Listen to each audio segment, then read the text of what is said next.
Good morning. So there was a time in my walk, after I received the Holy Ghost, that the Holy Ghost would download words into me. So like prophetic words. And I would speak those words and the words would be accurate. And so people would declare that I was a prophet. And so I started to say to myself, okay, I must be a prophet. And it wasn't like I was boasting about it, like walking around saying I am Prophet Charmel or Prophetess Charmel. But I believe that God was, making me a prophet until I started to mature in my walk. And I realized that just because God gives you prophetic words, it does not mean that you're a prophet. A lot of times we allow people to deem us or to label us as something, or we accept labels because deep down we want to be somebody in the kingdom. We want to be somebody great. We want to be an apostle, an evangelist, a prophet, a prophet. We want to be all those things, right? And it's nothing wrong with wanting to be those things, but I caution everyone to wait until God tells you that you are a prophet or you are an apostle or you are a pastor or whatever, a teacher, because only God can prepare you for that type of warfare, and only God can truly ordain you to be what He's called you to be.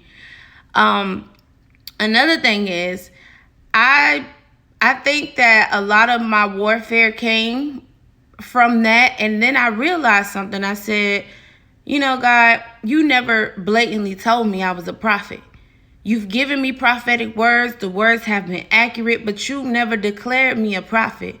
And even now that I'm more mature, I don't tell people what God has called me to do, because I truly believe that the highest thing that you could be called in the kingdom, the highest title that you can have, is to be a friend of God.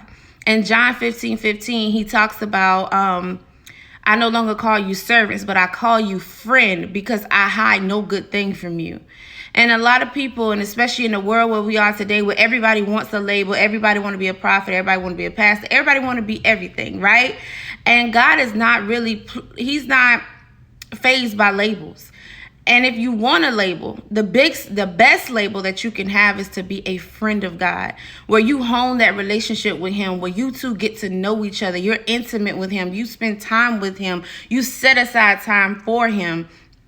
God is so good. And I had to realize that I wanted to be somebody. It was me. I wanted I want to be the great prophetess. I want to be the great pastor. And then other people, because they probably had those same desires, or they wanted to be Lord in my life, they started to declare me as those things. And I'm not saying that God didn't tell me later that I wasn't a prophetess. But what I'm saying is, the title that you should aim for in the kingdom is to be a friend of God. Oh my goodness. It's so much better to just be a friend of His. Now, He may give you a title to edify the church, and that's beautiful. But focus on being a friend of God. I'm going to tell you this and I'm going to leave. I remember one time God had cut all my friends out of my life. And I was like, well, who the heck I'm going to talk to? Because I ain't got no friends. And the Holy Ghost whispered in my ear, and He said, find the friend in me. Y'all, when I heard that, I was like, because I'm like, I can't really, I could talk to you, but I only can talk to you about lower things, But when I started to really allow Him, to be my friend, receive Him as my friend, I got to know Him and me at a deeper level. And I have been in the most healed state that I've ever been in, being the friend of God. It has kept me from a lot of different things, a lot of different troubles, a lot of different struggles that we most times place on ourselves. But because I am a friend of God, He's been there, and He has hid no good thing from me. So I just pray today that everybody receive this message and that you have a great Wednesday. God bless you, and I love you. Till next time.